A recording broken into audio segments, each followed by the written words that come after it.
Alam mo, naiinis na naman ako ngayon.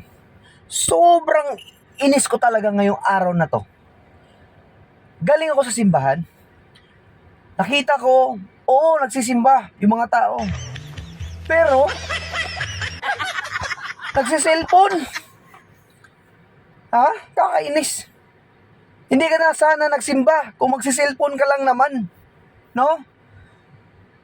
Pwede namang pagkatapos na lang ng simba yung cellphone mo. Pwede namang di wag ka na magsimba para mag-cellphone ka na lang. Di ba? Ang pangit kasi tignan no? Nakakainis. Ang pangit tignan, nagsisimba po tayo at nagsiselfone. Okay lang sana kung wala nakakita. Okay lang sana kung mga bulag lahat yung mga katabi mo. Kaya ang masakit dun. Sa atin sa Katolik, lahat pwede magsabay-sabay. Bata, matanda, may ngipin o wala, lahat pwede. Di ba? Tama. Pero nakikita ko, nagsiselfone yung iba. Hindi naman lahat ha, pero may nakikita kong ilan nagsisimba. At ang pinakamasakit pa dito ay may mga edad na. Kumbaga parang uncle, no? Guys, kung magsisimba lang naman tayo at magsiselfone, na huwag ka na magsimba. Nakikita ng mga bata. Nako. Ha? Hindi lang nagsiselfone yung iba. Nakikita ko yung iba nagsisismisan. Ha? Yung pare nagbibigay ng homily. Nagsisismisan, no?